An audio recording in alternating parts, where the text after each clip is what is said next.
সবাইকে স্বাগত। আজ তালের A to Z নিয়ে চলে এসেছি এই ছোট্ট ভিডিওটাতে।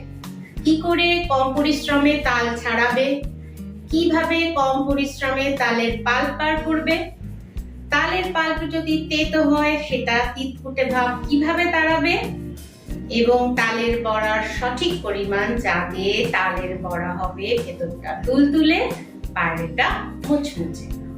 আর আছে মুনিয়ার হেসেলের একটা স্পেশাল ধামাকা, তালের বড়া মালাই। চলো ঝটপট দেখে নিই কি কি লাগবে এবং কিভাবে করতে হবে। একটা মাঝারি তাল ধুয়ে নিয়েছি।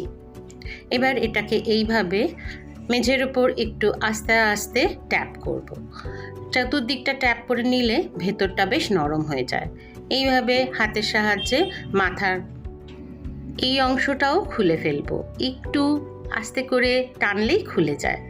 এবার ধীরে ধীরে এর ছালগুলো বার করে নেব, কালো ছালগুলো বার করে নেব। যেহেতু আগে একটু থাবিয়ে নিয়েছি, ছাল ছাড়াতেও কোনো কষ্ট হবে না। এবার এই তিনটে আঠির মধ্যেখানে একটা দানা মতন জিনিস থাকে, একটু সাদা। এই সাদা অংশটা খুব সাবধানে বার করে নিতে হবে। বার করে ফেলে দিলাম। এবার আঠি তিনটেকে ছড়িয়ে নিয়ে হাতের সাহায্যে অল্প অল্প জল ছড়িয়ে দেব। আঠিগুলো উল্টিয়ে নিয়ে আবার একই পদ্ধতিতে অল্প একটু জল ছড়িয়ে নেব। সব শুদ্ধ ধরে নাও, হাফ কাপ জল আমি দিলাম। এবার আমি তিনটে আঠিকে থালার ওপর এইভাবে একটু করে থাবড়ে থাবড়ে নেব। নিচে এরকম একটা গ্রেটার, এটা সবার বাড়িতে থাকে, ঝুড়ি নাও থাকতে পারে। আমি এইটাতেই করি এবং খুব সহজেই হয়ে যায়, তাই আমি তোমাদেরকে এটাতেই দেখাবো। গ্রেটার দিয়েই সুন্দর পাল্প বেরিয়ে আসবে। তোমাদের একটু দেখিয়ে দিই কিভাবে পাল্প আমি পেয়ে গেলাম। এইভাবেই প্রত্যেকটা আঁটি থেকে আমি পাল্প এইভাবে সংগ্রহ করেছি। এবার পাল্পটা ছেঁকে নেওয়ার পালা, কারণ অনেক আঁশ থাকে, সেই আঁশগুলো থাকলে মুখে পড়লে ভালো লাগে না। সুতরাং আঁশ আমাদের বাদ দিতেই হবে। বাড়িতে যদি মশারির কাপড় থাকে তাহলে খুব সহজ, আমার মশারির কাপড় নেই, আমি এইভাবেই বার করে নিলাম। এইবার শিখিয়ে দিই, তাল যদি তেতো হয় সেই তিতকুটে ভাব কি করে দূর করবে। এটা চুন, যেটা দিয়ে পান খাওয়া হয়, এরকম একটা ছোট্ট দলা আমি মধ্যখানে রেখে দিলাম আর পাল্প দিয়ে সেটাকে ঢেকে রেখে দিলাম। এবার এটাকে আমি বেশ 4-5 ঘন্টা রেখে দিয়েছিলাম।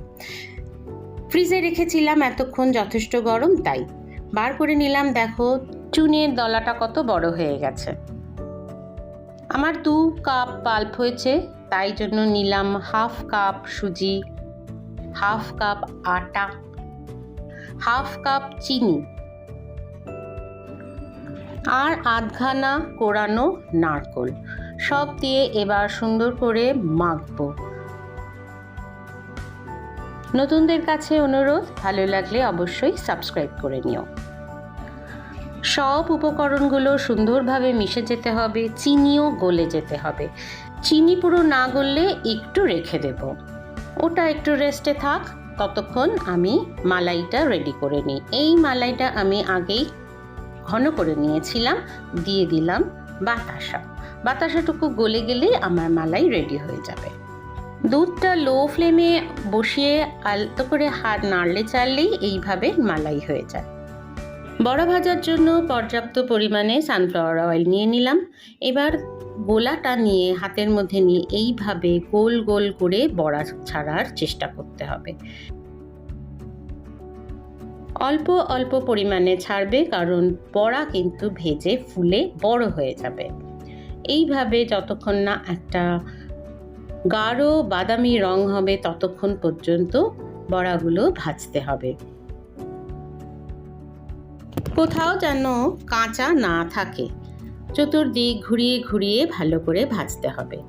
এইবার ভাজার হয়ে এসেছে, রং দেখেই বোঝা যাচ্ছে। এবার আমি তুলে নেব।